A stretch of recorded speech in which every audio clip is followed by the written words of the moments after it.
नमस्कार बंधुरा, दर्शन सम्पूर्ण करे एबार फेरार पाला। और এই নামার সময় জানিয়ে দেব যে আপনি এত কষ্ট না করে কিভাবে এখানে আসতে পারেন।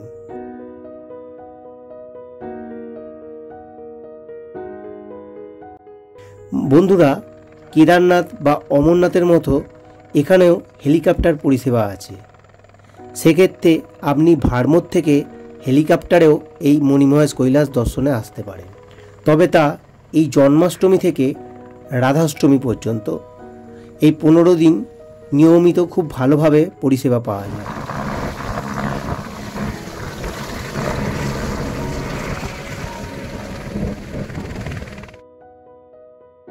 এই যে এখানে দুটি অস্থায়ী টিকিট কাউন্টার বানানো হয়েছে।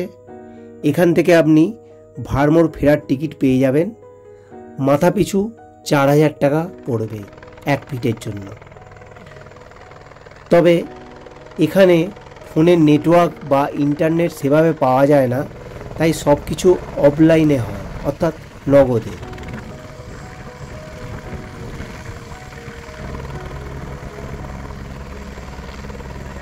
আর ভারমর থেকে আপনি অফলাইন বা অনলাইনে যেভাবে খুশি টিকিট কাটতে পারেন। সেক্ষেত্রে আপ ডাউন মিলে ভাড়া পড়বে 4000 প্লাস 4000 অর্থাৎ 8000 টাকা মাথা পিছু। ইচ্ছা করলে আপনি শুধু যাওয়ার টিকিট বা আসার অর্থাৎ একদিকের যাত্রার টিকিটও কাটতে পারেন। আর হ্যাঁ, এই টিকিট কাটবার জন্য অবশ্যই আপনি আপনার আধার কার্ডটা সঙ্গে রাখবেন, ওটা দেখতে চাই। বন্ধুরা, মণিমহেশ থেকে হাটসার হয়ে আবারও ভারমরে ফিরে এসেছি। আজ রাতটা এখানেই কাটাবো আর ঘুরে দেখে নেব চৌরাসিয়া মন্দির, যেখানে 84টি ছোট বড় মন্দির আছে বিভিন্ন দেবদেব।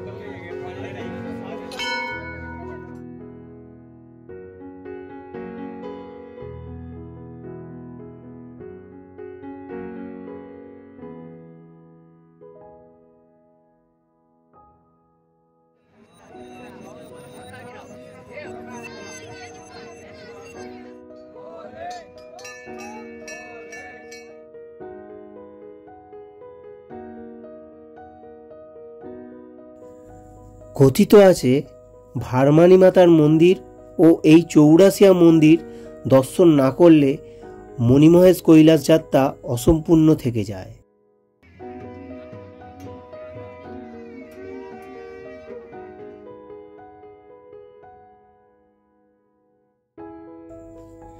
আমি যাবার সময় ভারমানী মাতার কাছে পুজো দিয়ে বেরিয়েছিলাম। ফিরে এসে এবার 84 মন্দিরে অন্যতম পূজনীয় ধর্মেশ্বর মহাদেব বা ধর্মরাজের মন্দিরে পুজো দেব।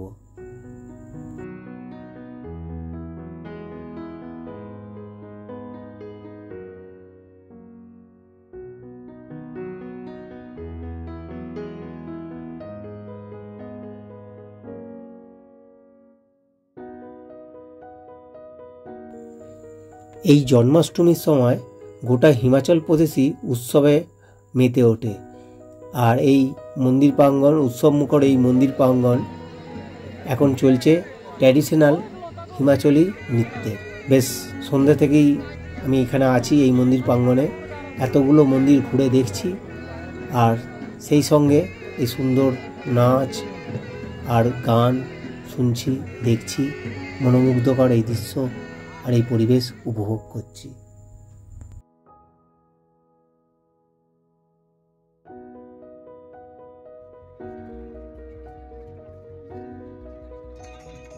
বন্ধুরা, হাওড়া টু হাওড়া 8 রাত 9 দিনের আমার এই মণিমহেশ যাত্রার খরচ পড়েছিল মাত্র 4000 টাকা।